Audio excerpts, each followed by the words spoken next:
제10장.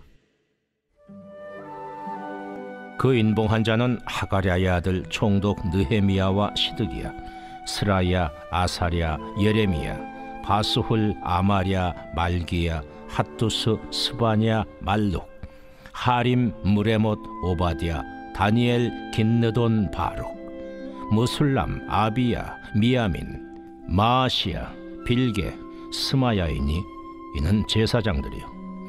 또 레위 사람 곧 아사냐의 아들 예수와 헤나닷의 자손 중 빈누이, 간미엘과 그의 형제 스바냐, 호디야, 그리다, 블라야, 하난, 미가, 르홉, 하사랴, 삭골, 세레랴, 스바냐, 호디야, 바니, 브니누요. 또 백성의 우두머리들 곧 바로스, 바한모압, 엘람, 삿두, 바니, 분니, 아스갓, 베베, 아도니아, 비그웨, 아딘, 아델, 히스기야, 아술, 호디야, 하숨, 베세, 하립, 아나돗, 노베, 막비아스, 무술람, 헤실, 무세사벨, 사독, 야뚜아, 블라디아, 하난, 아나야, 호세야, 하나냐, 핫숲, 할르헤스, 빌하, 소백, 로흠, 하삼나, 마세야, 아히야, 하난, 아난, 말룩, 하림, 바나이니라. 그 남은 백성과 제사장들과 레위 사람들과 문지기들과 노래하는 자들과 느디님 사람들과 및 이방 사람과 절교하고 하나님의 율법을 준행하는 모든 자와 그들의 아내와 그들의 자녀들 곧 지식과 총명이 있는 자들은 다 그들의 형제 귀족들을 따라 저주로 맹세하기를 우리가 하나님의 종 모세를 통하여 주신 하나님의 율법을 따라 우리 주 여호와의 모든 계명과 규례와 율례를 지켜 행하여.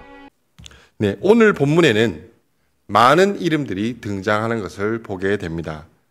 느헤미야 10장에 쭉 나오는 이름들은 1절에 임봉한 자의 명단이라고 그렇게 기록을 하고 있습니다. 여기서 임봉했다는 것은 오늘날로 치면 사인하고 도장 찍었다라는 뜻입니다. 우리가 어떤 계약을 써서 그 계약대로 지키겠다는 뜻으로 서명을 하고 거기에 날인을 하는 것과 같은 의미라고 볼 수가 있습니다. 자, 이렇게 임봉을 하고 나면 그 계약을 나중에 물을 수 있을까요? 당연히 물을 수가 없습니다. 그렇기 때문에 임봉을 하려면 신중하게 생각한 후에 해야 하는 것입니다. 이것은 오늘날도 마찬가지입니다. 계약서에 도장 한번 잘못 찍었다가 큰 어려움을 당하는 경우가 많이 있습니다. 특히 예전에 빚보증 잘못 썼다가 온 식구가 힘들어지는 그런 경우가 더러 있지 않았습니까?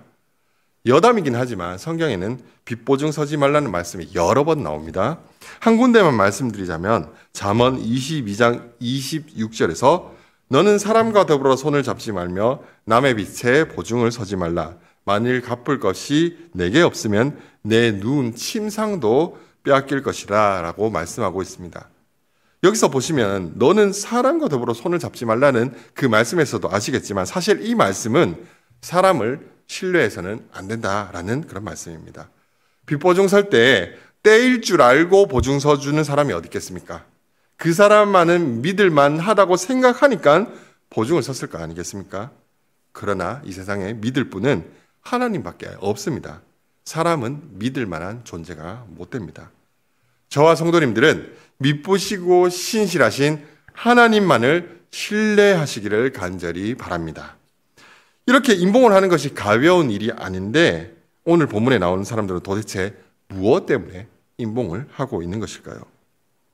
저와 성도님들이 지난주 살펴봤던 말씀인 느헤미야 9장 28절에는 이렇게 기록하고 있습니다.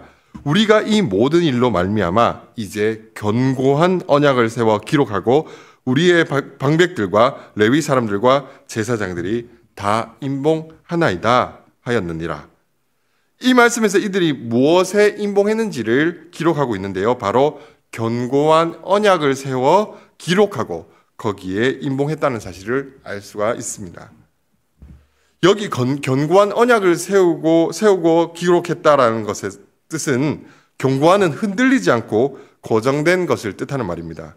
그리고 기록했다는 것도 요즘처럼 잉크로 이렇게 무언가를 쓴 것이 아니라 철필로 이렇게 새겼다라는 그런 뜻을 가지고 있습니다. 그러니까 이제 다시는 하나님께서 주신 언약을 떠나지 않겠다고 서명하고 거기에 임봉을 한 것입니다. 자, 그러면 하나님의 언약을 지키기로 서명한 사람들이 어떤 사람인지 그 명단이 쭉 나오는데 오늘 10장에 나오고 있는데 그 명단을 다시 한번 찬찬히 좀 살펴보려고 합니다. 사람들의 이름이 10장 1절부터 쭉 나오는데 8절을 보시면 1절부터 쭉 나온 사람들이 어떤 사람들이라고 말하냐면요. 이는 제사장들이라고 합니다. 그리고 바로 9절부터는 하나님을 섬기는 일을 하는 레위 사람들의 이름이 나오고 있습니다. 자, 이런 것들을 보시면 말씀을 지킴에 있어서 먼저 말씀 앞에 바로 서야 할 사람들이 누구인지를 알 수가 있습니다. 바로 하나님을 섬기는 일에 헌신한 사람들, 말씀을 가르치는 사람들, 오늘날로 치면은 저와 같은 목회자들이 먼저 말씀 위에 바로 서야 함을 알 수가 있습니다. 목회자들이 온전한 진리 위에 바로 서지 않으면 결국 그 영향은 교회와 성도님들에게로 돌아갈 수밖에 없습니다. 이러한 사실 앞에서 저와 같은 목회자들은 더욱 간절히 하나님을 의지해야 할 것입니다. 이 자리에 계신 성도님들께서도 저를 비롯한 한국 교회 목회자들이 말씀 위에 바로 설 수 있도록 늘 기도해 주시기를 부탁드립니다. 계속해서 14절을 보시면 서명한 자들 중에 누가 있다고 합니까? 백성의 우두머리들이 있다고 합니다. 1절에 나오는 총독 느헤미야를 비롯한 백성의 지도자들이 언약을 지키기로 서명한 것입니다. 하나님의 말씀을 지키는 데 있어서 지도자들의 역할과 책임은 대단히 큰 것입니다. 역대 이스라엘 왕들의 역사를 보더라도 왕이 올바른 신앙을 가졌을 때와 그렇지 못할 때에 온 나라가 하나님을 잘 섬기는지 아니면 범죄하고 타락하는지가 결정되는 것을 볼 수가 있습니다.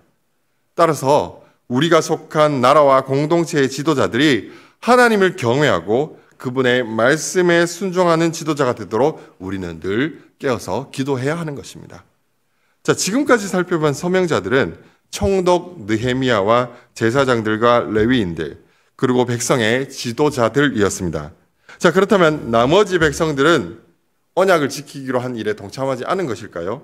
당연히 그럴 리는 없겠죠. 제가 28절부터 29절까지의 말씀을 읽도록 하겠습니다. 그 남은 백성과 제사장들과 레위 사람들과 민지기들과 노래하는 자들과 느디님 사람들과 및 이방 사람과 절교하고 하나님의 율법을 준행하는 모든 자와 그들의 아내와 그들의 자녀들 곧 지식과 총명이 있는 자들은 다 그들의 형제 귀족들을 따라 저주로 맹세하기를 우리가 하나님의 종 모세를 통하여 주신 하나님의 율법을 따라 우리 주 여호와의 모든 계명과 규례와 율례를 지켜 행하며. 아멘. 여기 말씀을 보면은 남은 백성들도 하나님의 율법을 지키기로 맹세했다라는 사실을 알 수가 있습니다.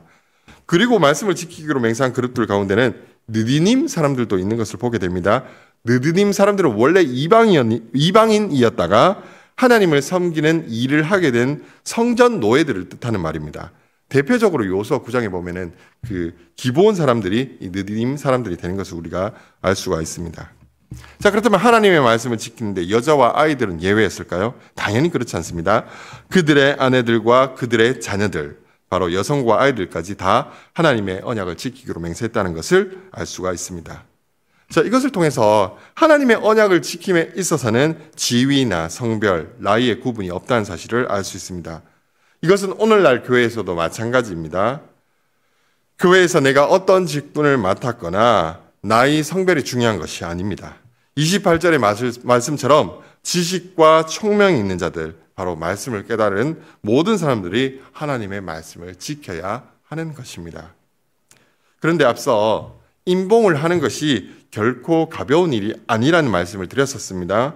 오늘 본문을 보시면 결국 모든 이스라엘 백성들이 하나님의 약속을 반드시 지키기로 약속한 것인데 나중에 또 언약을 저버리면 어떡하려고 이런 무모한 다짐을 하고 있는 것일까요?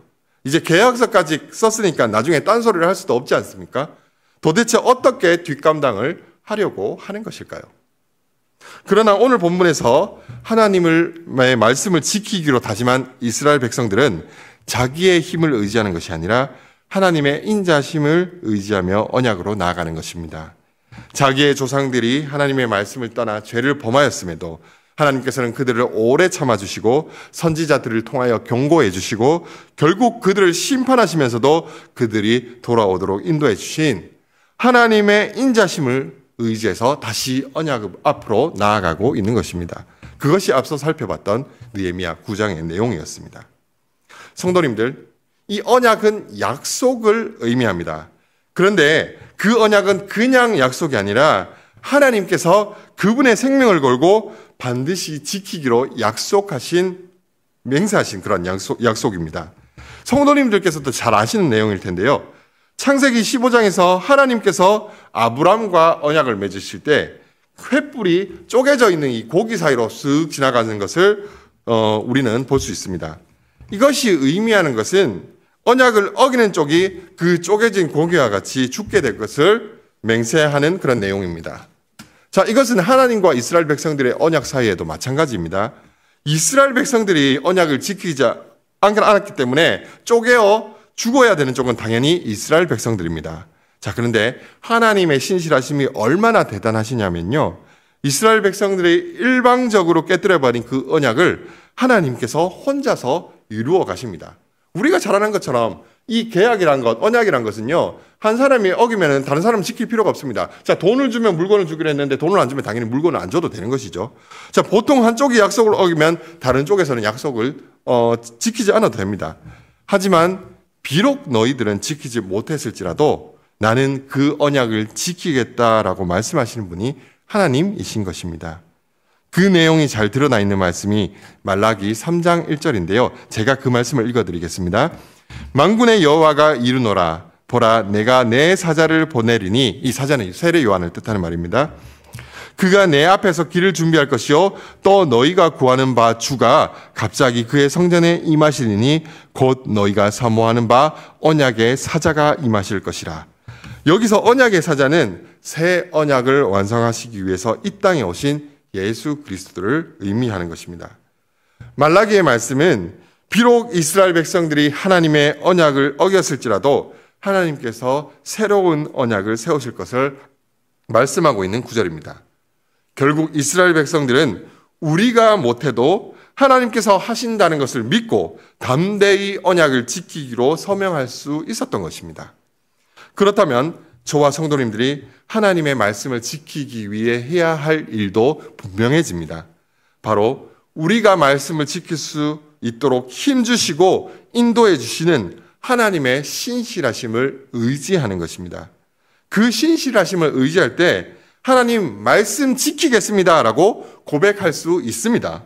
그리고 또 이렇게 기도하시기 바랍니다. 그런데 제 힘으로는 안 됩니다. 하나님 오늘도 나와 동행하시며 힘주시고 인도해 주십시오라고 기도해야 하는 것입니다. 그것이 바로 오늘 본문의 이스라엘 백성들처럼 하나님의 인자하심을 의지하는 모습인 것입니다. 저와 성도님들의 평생의 삶이 하나님의 신실하심을 믿고 하나님의 말씀 가운데로 담대히 나아가는 복된 삶이 되시기를 소망합니다.